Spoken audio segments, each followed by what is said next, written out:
जोहार।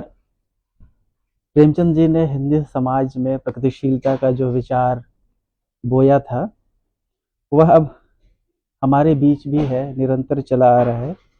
अ, इस अंक में आदिवासी जीवन, उसकी अभिव्यक्ति, उसकी ऐतिहासिकता को प्रस्तुत करने की कोशिश की गई है। और इस अंक में हम आदिवासी जीवन के संबंध में जो भी इमेज बनाए गए हैं, जो भी छवियां निर्मित की गई हैं, उसके संबंध में आदिवासी लेखकों, विचारकों की अपने खुद के क्या राय हैं, यह हम देख पाएंगे।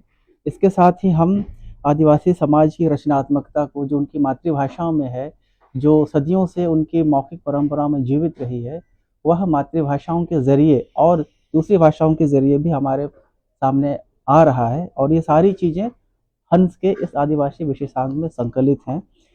हम यह देखेंगे कि अब तक आदिवासी समाज को बाहर की दुनिया देखती रही, उसे समझती समझाती रही, लेकिन अब हम ऐसी स्थितियां भी देख रहे हैं कि आदिवासी समाज के युवा, बिल्कुल नए रचनाकार और नई पीढ़ी के लोग अपनी दुनिया से बाहर की दुनिया को किस तरह से देख रहे हैं।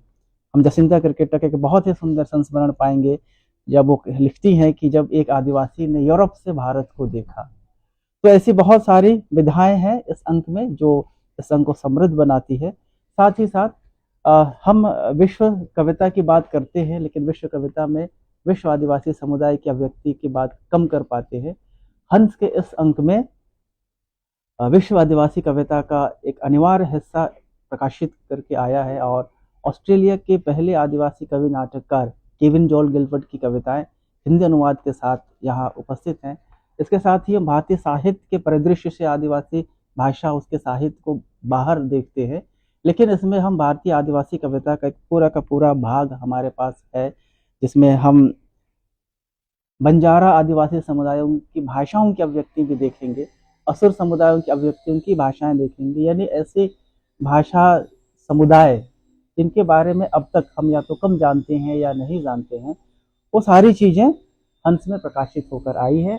और जैसा कि मैंने शुरू में ही ये बात कही थी कि हिंदी समाज में प्रगतिशीलता का बीज प्रेमचंद रोपते हैं और उसकी धारा बह निकलती है, और उसी कड़ी में यह अंक अब हमारे सामने है।